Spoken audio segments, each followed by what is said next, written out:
பேசவே விட மாட்டார் நம்முடைய பொதுச் செயலாளர். இந்த கல்லர் சீரமைப்பு பள்ளிகள் வந்து இந்த நம்முடைய பள்ளிகளோட இணைக்கணும்னு சொல்லி ஒரு சட்டம் நம்ம கொண்டு வரலாம்னு பார்த்தோம். அது நியாயம்தான். ஆனால் அவங்க வந்து என்ன சொல்றாங்கன்னா 19 பேர் மதுரை, தேனி, திண்டுக்கல் இந்த 3 மாவட்டத்தையும் கல்லர் சீரமைப்பு பள்ளிகள் 299 இருக்கு. அது உண்டு உறவிடை பள்ளி நம்ம வந்து துவக்கணும், ஒரு 3 பள்ளிகளை துவக்கணும். இப்போ கொண்டமநாயக்கன்பட்டி திண்டுக்கல்ல ஒரு உண்டு உறவிடை பள்ளியை துவக்கியிருக்கோம்.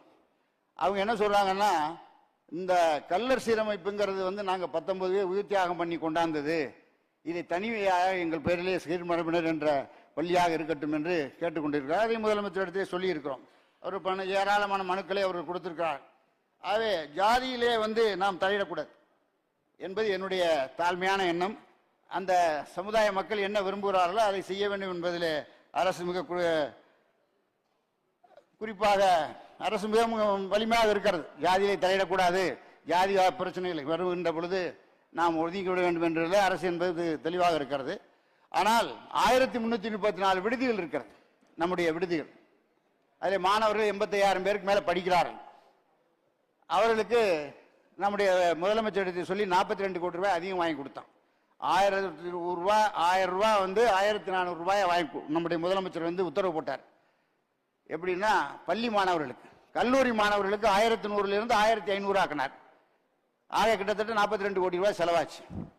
அதை நம்முடைய முதலமைச்சர் கொடுத்தார். ஆகவே சாப்பாடு போடுவதிலே 1334 ஹாஸ்டலிலும் எந்த விதமான வில்லங்கமும் கிடையாது. எல்லா நல்ல முறையிலும் மாணவர்கள் சாப்பிட வேண்டும்.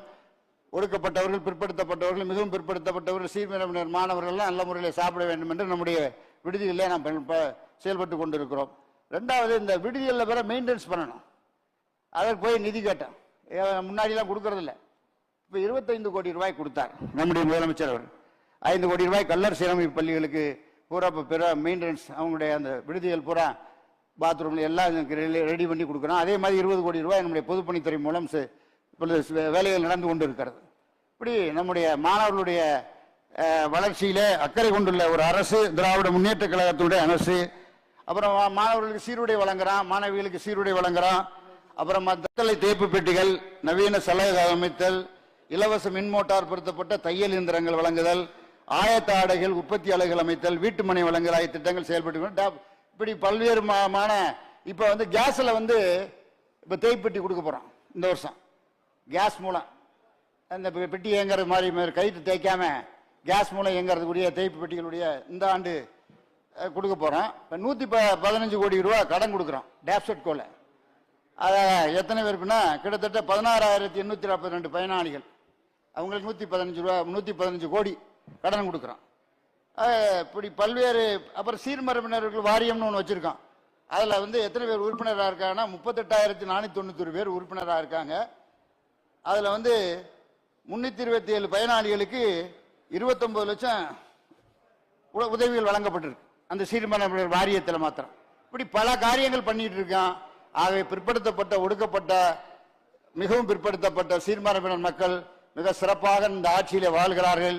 ஆகவே நம்முடைய ஐயப்பன் அவர்கள் ஒரே ஒரு சந்தேகம் கேட்டார், டிஎன்சிக்கும் டிஎன்டிக்கு என்ன வித்தியாசம்? இப்போ சர்டிஃபிகேட் கொடுக்க சொல்லியிருக்கு.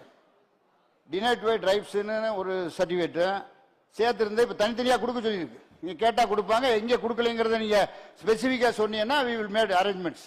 நாங்கள் அந்த அதிகாரியை கூப்பிட்டு பேசி நீங்கள் உடனே சர்டிஃபிகேட் கொடுன்னு சொல்லி நம்முடைய முதலமைச்சர் அவர்கள் உத்தரவு போட்டிருக்காங்க. அதனால் அந்த மாதிரி சிக்கல் வராது. அவருடைய சர்டிஃபிகேட்டுகள் முறையாக வழங்கப்படும் என்பதை நான் தெரிவித்துக் கொள்கிறேன்.